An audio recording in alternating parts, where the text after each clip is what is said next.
My husband never let me open our family's mail, not once in 4 years of marriage. I know how that sounds. I know exactly how it sounds, because I said it out loud to my sister on the phone about 8 months ago, and she went quiet for a long time before she said, "Nat, that's not normal." I laughed it off. I told her he was just organized, that he handled the finances, and it made sense for him to be the one to deal with it, that I trusted him completely. I believed every word I said. His name was Trevor. Trevor Ashby. We met at a mutual friend's birthday party in Austin when I was 28. He was 34, confident in the quiet way that reads as stable rather than cold, the kind of man who picks up the check without making a production of it and remembers how you take your coffee after the second date. He had a good job, regional operations manager for a logistics company, and he owned a house in a neighborhood I couldn't have afforded on my teacher's salary. We dated for 14 months. He proposed on the back porch of that house on a warm October evening with a ring that had belonged to his grandmother. We got married in June. I moved in. I was happy. I was genuinely, completely happy. The mail thing started before the wedding, actually. I just didn't register it as a thing. He'd always be the one to walk out to the box first, always the one to sort through it and leave anything relevant on the kitchen counter for me. The occasional card from my mum, a magazine subscription I had forwarded over. Everything else he handled, bills, documents, anything that looked official.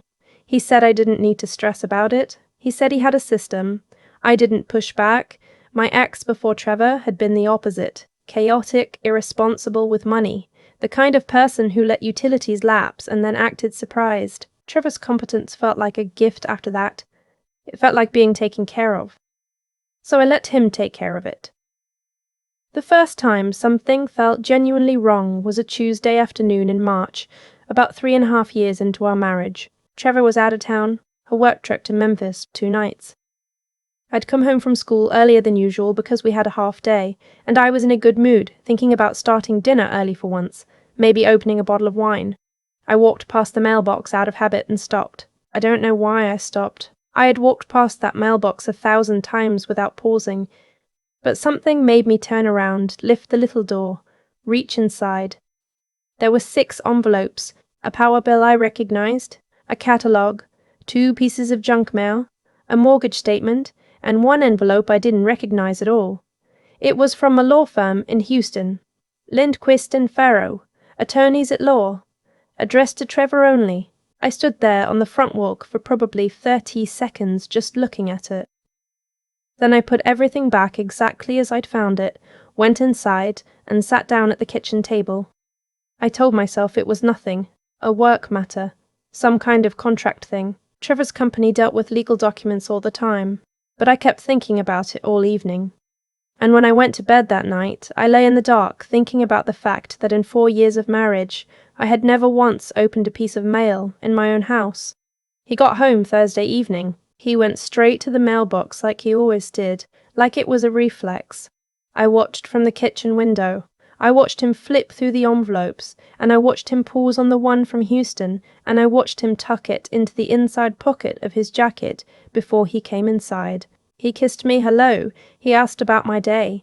He poured himself a glass of water and asked what I wanted for dinner. I said whatever he wanted was fine. That night, after he fell asleep, I went through his jacket pocket. The letter wasn't there. I want to say I confronted him right then. I want to say I was the kind of woman who would have marched back into that bedroom and demanded an explanation. But I wasn't. I was scared in a way I couldn't name yet, scared of what the question itself would confirm. So I did something smaller. I started paying attention. It wasn't hard, once I knew what to look for. The mail, obviously. He retrieved it every single day, including Saturdays, and always before I had a chance to get to it first. He had a locked filing cabinet in the second bedroom he used as a home office, and he'd always had it, and I'd never thought to wonder what was in it. His personal laptop had a password I didn't know. He took phone calls in the garage sometimes, which I'd always assumed was because the reception was better out there. I noticed that over the past year or so, he had opened 2 new credit cards that I vaguely knew about, but had never seen statements for. When I asked once, casually, how much we had in savings, he said plenty, and changed the subject so smoothly that I hadn't noticed until I was already talking about something else. I was a 31-year-old woman with a master's degree, and I did not know a single thing about my own household finances. Not the mortgage balance, not our savings, not what accounts existed in my name. That realization sat in my chest like a stone. A woman I taught with, her name was Brenda. She'd been at the school for 20 years, had mentioned once that her brother-in-law was a family law attorney. She brought it up in the context of a colleague's divorce, and I had mentally filed it away the way you file away things you don't think you'll ever need. I called him on a Friday afternoon while Trevor was at the office. His name was Phil Garrett, and he had a practice over in Cedar Park. I explained the situation, the mail, the locked cabinet, the finances, the letter from the Houston law firm. And I expected him to tell me I was being paranoid. He didn't. He said, "Before we talk about anything else, I want you to do something this weekend. I want you to pull your free annual credit report, all 3 bureaus. Do it from a device he doesn't have access to, not the home computer. Write down everything you see." I did it that Saturday from my phone, parked in the lot outside a Starbucks 2 miles from our house like I was doing something illegal. What I found was this: 2 credit cards in my name I had never applied for.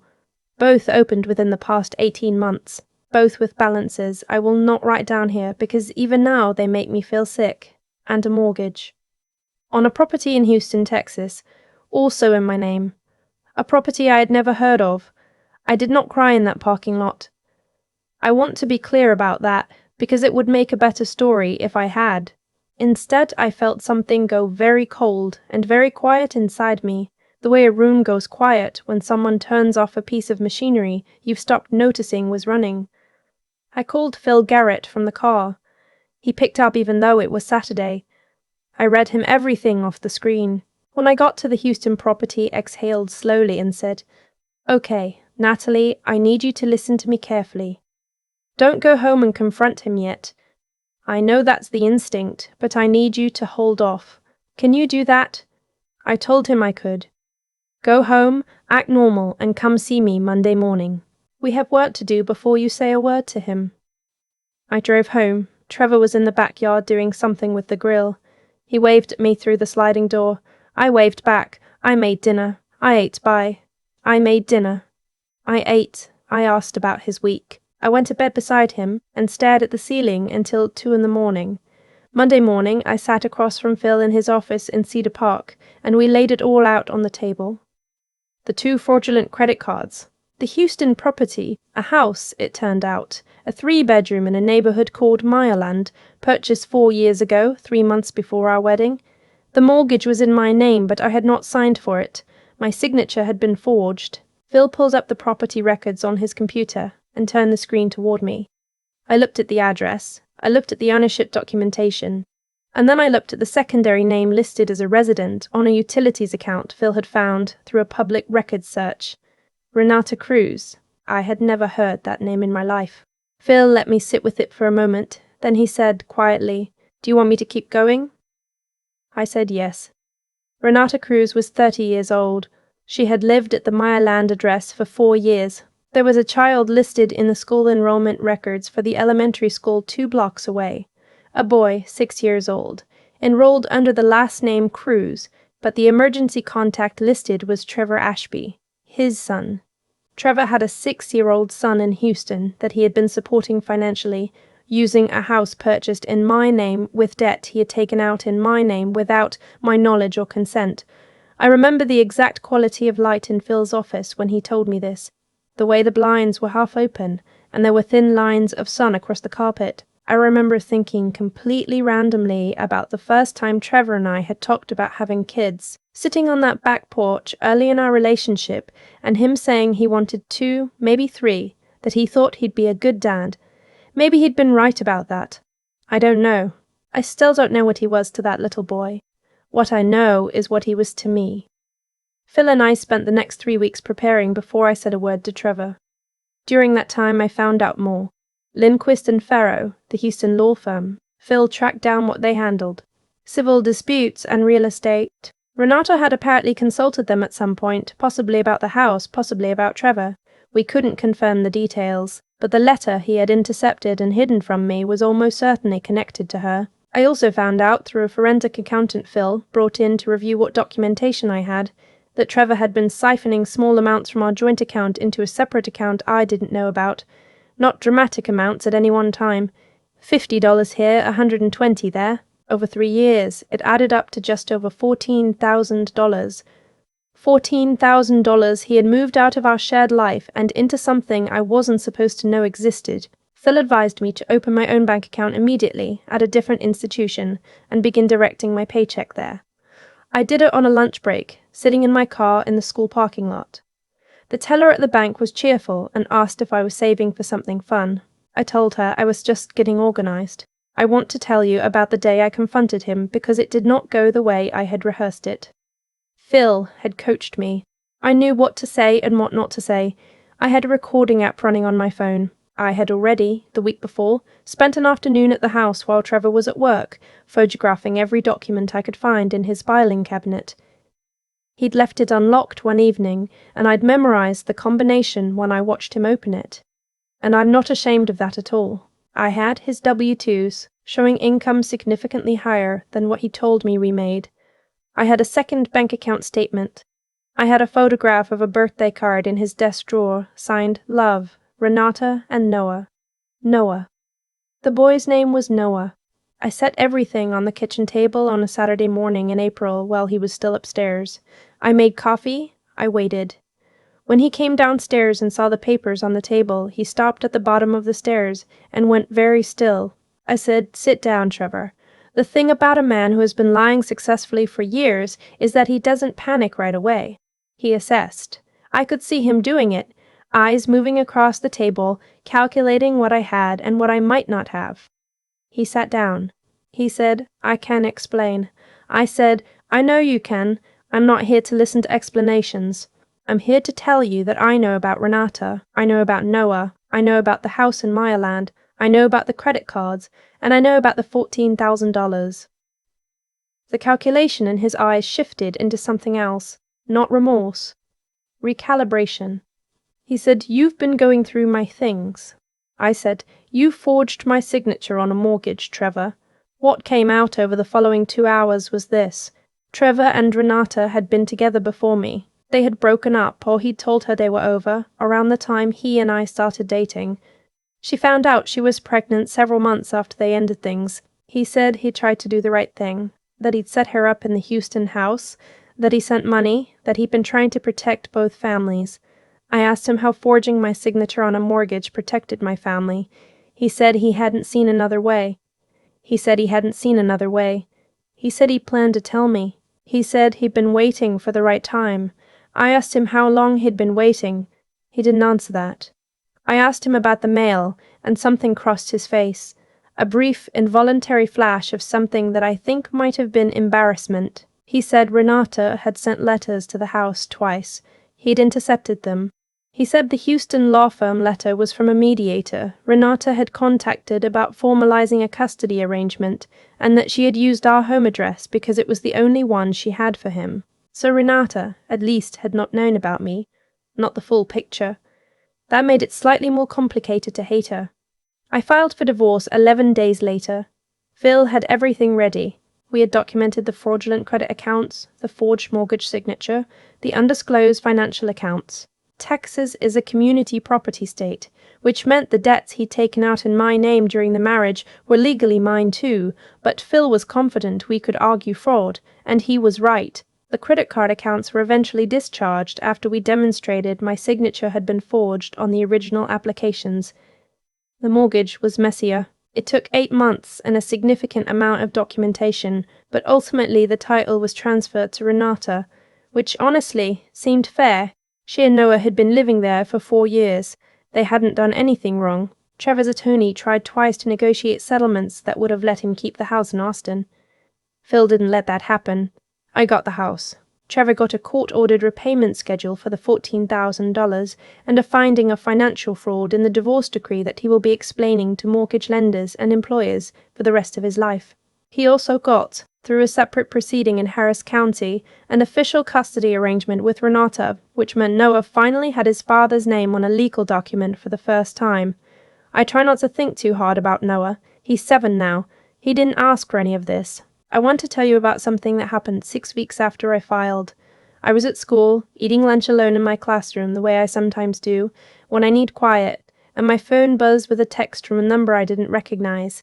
It said, "This is Renata. I got your number from Phil Garrett's office. He said he'd ask you first. I'm sorry if this is strange. I just wanted to say I didn't know. About you. I want you to know that." I sat with my sandwich halfway to my mouth for a long moment. Then I typed back, "I believe you." She wrote, "I know this is a lot to ask, but if you ever want to talk, I'm here." I didn't respond to that one for 3 weeks. And then one afternoon, on impulse, I did. We talked on the phone for 45 minutes. She was funny and tired and angry and sad in proportions that felt very familiar. She'd been lied to in different ways than I had, but she'd been lied to, just the same. We're not close. I wouldn't call us friends. But we text occasionally. And I know she's okay, and I think that matters. I'm writing this about 14 months after that Saturday morning with the papers on the kitchen table. I still teach. I still live in Austin, in the house that is fully mine now. The mortgage in my name and no one else's, legitimately this time. Last fall, I finally went through every piece of mail that had been accumulating on the kitchen counter since the divorce, and dealt with each one. It took a whole afternoon. I made a spreadsheet of my accounts and my balances and my monthly expenses, and I sat there looking at it feeling something I hadn't expected to feel. In control. Completely and entirely in control of my own life. I joined a credit union. I opened a Roth IRA. I have a will now. I have a financial advisor named Sandra who I meet with every quarter, and who does not talk to me like I am too fragile to understand compound interest. I know exactly what I have, exactly what I owe, and exactly what I owe, and exactly where everything is. Trevor has not contacted me since the divorce was finalized. His attorney sent one letter in November about a clerical issue, and Phil handled it. My sister, the one who told me on the phone that the mail thing wasn't normal, she came to visit in February, and we sat on the back porch with wine, and I told her the whole story, all of it, including the parts I'd been too ashamed to say out loud before. She listened without saying I told you so, which I appreciated more than I can say. I'm not angry anymore. I want to be honest about that because I think people expect you to stay angry, and for a long time I thought I should be. But what I mostly feel now is clear, like a window that was dirty for years and is finally clean, and the light through it is almost too bright to look at directly. I spent 4 years in the house where the mail was a closed subject and the finances were handled, and everything was taken care of, and I was supposed to feel grateful for that. I did feel grateful. I was grateful for being managed. I know what I would tell a younger version of myself, sitting at that kitchen table 4 years ago, watching him pocket a letter that was addressed to him alone. I would tell her that being taken care of and being controlled look identical from the inside until the day they don't. I would tell her to open the mail. I would tell her to open all of it. I've thought a lot about cause and effect since all of this happened. Not in a mystical way, just in the plain, practical sense that every choice leaves a trail, and eventually that trail gets long enough that someone follows it all the way back to you. Trevor made a choice early on to solve a complicated problem with a lie, and then he made another choice to protect that lie with control. The mail, the cabinet, the finances, the deflections, none of that was accidental. It was architecture. He built a structure designed to keep me from seeing clearly, and for 4 years it worked because I trusted the builder. That's the part I had to sit with longest. Not his betrayal, exactly, though that took time too, but my own willingness to hand over the keys. I told myself it was trust, and it was, partly, but it was also easier. It was easier to let someone else carry the weight of knowing, easier not to ask questions when the answers might be inconvenient. There's a version of comfort that's really just avoidance wearing a nicer coat, and I lived in that version for 4 years without recognizing it. What I know now is that intelligence isn't just about being smart in the abstract. It's about staying curious about your own life, asking the questions you're a little afraid to ask, pulling the credit report, opening the envelope, calling Phil Garrett on a Friday afternoon when everything in you wants to pretend you don't need to. That's where real clarity lives. Not in certainty, but in the willingness to look directly at things even when looking is uncomfortable. And the moral piece of it, the ethics. What Trevor did was wrong not because it was illegal, though it was, but because he treated me as a variable to be managed rather than a person to be honest with. He looked at our marriage and decided I couldn't handle the truth of his life, or maybe decided I didn't deserve it. Either way, he made himself the only one with the full picture. That's not a partnership. That's a performance with an audience of one who doesn't know she's watching a show. Renata didn't deserve it either. She'd been lied to from a different angle, shaped into something she didn't consent to be. When she texted me that she hadn't known, I believed her, because the architecture of his lies required everyone to be kept separate. We were each holding a piece of a picture neither of us was supposed to see whole. What gave me my life back wasn't anger. It was choosing, finally, to be someone who insists on knowing. Not demanding perfection from the people around me, but refusing to participate in my own managed ignorance. Natalie, who doesn't look at the mail, is a different person than Natalie, who parks outside a Starbucks on a Saturday morning and pulls her own credit report. The distance between those two women is not dramatic. It's just one decision, made once, to stop looking away. If you're sitting somewhere right now and there's something you've been not quite tasking about your own life, a number you don't know, a document you've never seen, a conversation you keep postponing, I'm not telling you to assume the worst. I'm telling you that you deserve to know. Whatever it is, you can handle knowing it. The not knowing is always heavier than the truth, even when the truth is hard. Open the mail.